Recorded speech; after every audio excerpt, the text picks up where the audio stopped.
For today's video, magluluto ako ng babuman soup.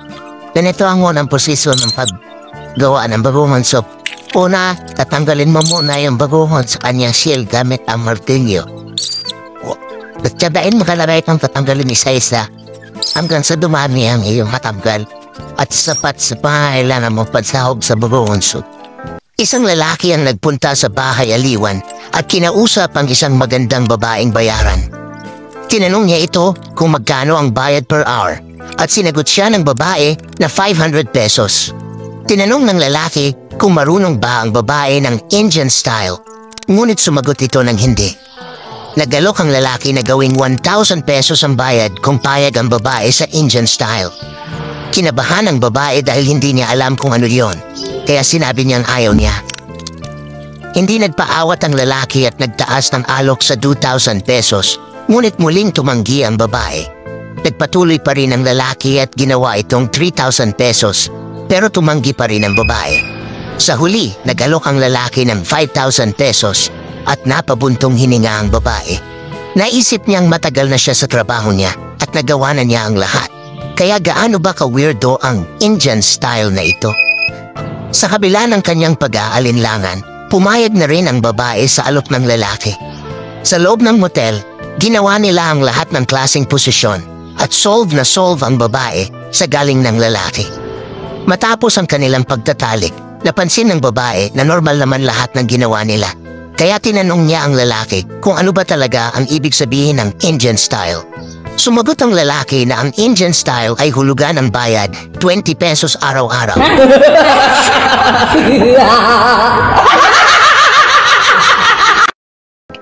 Dito na tayo sa posisyon ng paglilinis ng babuman. Kailangan hugasan mo talaga ng maraming bisis hanggang mawala yung mga natitirang shell sa kanyang laman.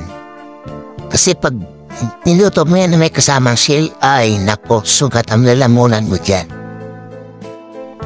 Ngayon, magluluto na tayo. Naglagay lang ako ng mantika dito sa lutuan. Tapos, inisa ko na itong bawang, sibuyas, at luya. Pero kayong bahala kung paano kayong mag-isa, basta malaga mag-isa yan. Tapos, inilagay ko na yung babuhan. At nilagyan ko na rin ng asin. Para magkalasa na siya habang ginigisa. Tapos nilagyan ko na rin yan ng pampalasa. Hindi ko nababanggitin kung anong nilagay ko dyan. Makikita niyo naman yan sa video anong nilagay ko.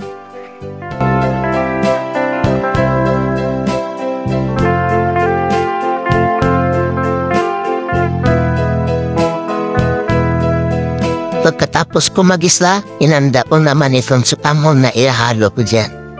Kasi nga, babuman soup ang niluto natin. Kaya may supamon yan.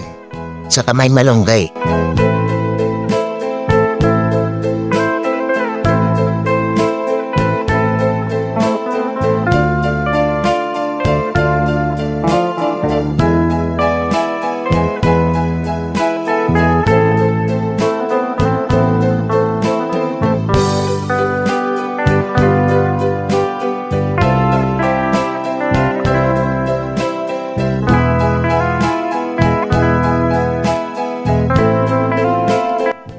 At pagkaluto ng babuman, nilagay ko na ang sutanghon.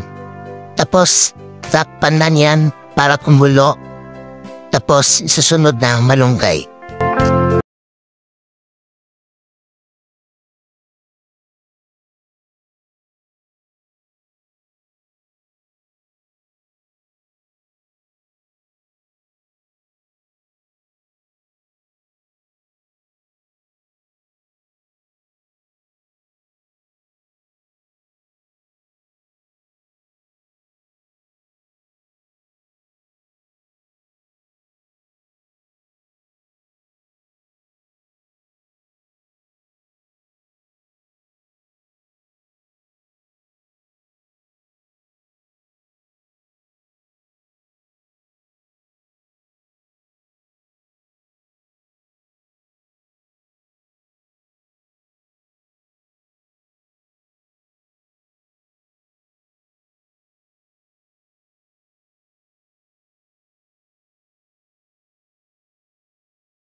At ito na ang ating kinispadap. Thank you for watching.